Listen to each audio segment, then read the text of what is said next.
선생님. 안녕하세요.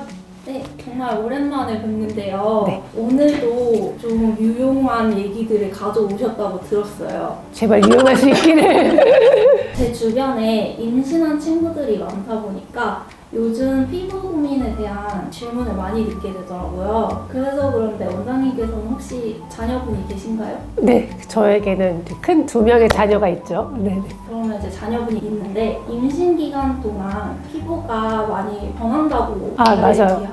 원장님도 그런 경험을 혹시 하셨나요? 제가 임신한 지가 오래돼가지고 기억을 더듬어 보자면 이제 임신했을 때 피부가 안 좋아지시는 분들도 있는데 임신했을 때 또 피부가 좋아지시는 분들도 있거든요. 저는 다행히 그렇게 큰 트러블 없이 잘 지나가긴 했던 것 같아요. 특히 튼살이 가장 큰 원인이라고 맞아요. 하더라고요. 그래서 임신 중에 튼살을 혹시 예방할 수 있는 그런 방법이 있을까요? 튼살은 모든 임산부들의 고민이 될 것 같으세요. 아무래도 배가 불러오면서 살이 갑자기 트기 시작할 수도 있기 때문에 예방을 할 수 있는 방법은 역시 이제 보습을 많이 해주는 것 같아요. 그리고 저도 임신 전에는 임신만 하면 세상의 모든 것을 다 먹어주리라 생각을 했었는데 막상 임신을 하니까 살이 또 갑자기 찌는 거에 약간 두려움 그런 게 있기 때문에 살이 갑자기 찌게 되면 튼살의 가능성도 많아지기 때문에 약간의 체중 조절과 보습을 해주시는 게 튼살을 예방하는 가장 큰 방법이라고 할 수 있을 것 같습니다. 그러면 만약에 튼살이 어쩔 수 없이 생겼다 이랬을 때 어떤 도움을 받는 게 좋을까요? 튼살의 종류가 보면 약간 붉은색 튼살이 있는 분들도 계시고 붉은색이 시간이 지나면서 이제 하얀색 튼살로 바뀌는데 붉은색 튼살은 그래도 제법 치료가 좀 쉬운 편이기는 해요. 그러니까 혈관 레이저를 사용을 해주면 되기 때문에 근데 또 임산부들은 임신 후에 수유하고 하게 되면 또 레이저 치료가 쉽지 않아서 이제 흰색이 됐을 때 이제 오시는 분들이 많거든요.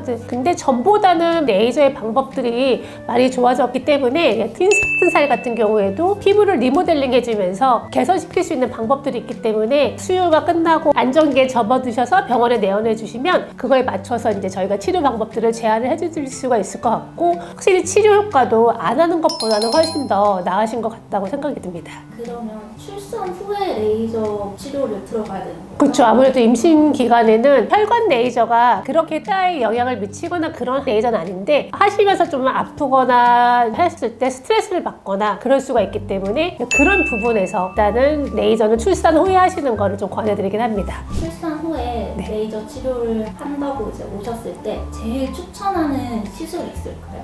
일단 흰살 같은 경우에는 진피층을 리모델링하는 시술들을 할 수가 있는데 방법들은 좀 다양을 해요. 그래서 약간 서브시전이라고 약간 진피층을 끊어서 리모델링 해주는 방법, 레이저로 리모델링을 해주는 방법들 다양하겠고 저희 병원에 다양한 장비들이 있기 때문에 그걸 조합을 해서 권해드릴 수 있을 것 같습니다. 요즘에는 에어미라젯이라는 레이저가 나와가지고 예전처럼 침습적이지 않게 공기로 이제 콜라겐 합성한 약물을 주입도 하고 공기로 약간 끊어주는 역할을 하게 해서 피부 리모델링에 도움이 되는 방법들이 있어서 그런 걸 해주시게 되면 통증도 줄이면서 효과도 좋게 하실 수가 있을 것 같습니다. 그리고 또 튼살도 튼살이지만 호르몬 변화로 여드름이 올라오는 경우도 많다고 들었어요. 이런 상황에서는 어떻게 관리하면 좋을까요? 임신했을 때 이제 호르몬 변화가 오니까 여드름 같은 트러블들이 많이 생기는데 그러면 걱정되시는 게 트러블이 올라오는데 쓸 수 있는 약이라든지 레이저 시술은 한계가 있으니까 많이 이제 병원에 가야 되나 고민을 하시게 되는 것 같아요. 가벼운 압출 같은 경우에는 특별히 무리가 없을 것 같고 피지 분비를 억제하는 레이저 중에 임산부한테도 가능한 레이저들이 저희 병원에는 네오빔이라든지 플라즈마젯 레이저가 있거든요. 플라즈마젯으로 모공 속을 깨끗이 청소할 수가 있고 네오빔으로 피지 분비를 억제하면서 또 이제 열감과 플라즈마로 인해서 피부 리모델링이 되기 때문에 피부 톤에도 도움이 되실 수가 있을 것 같습니다. 특별히 큰 부작용이 없기 때문에 해보시는 걸 추천드릴 수 있습니다.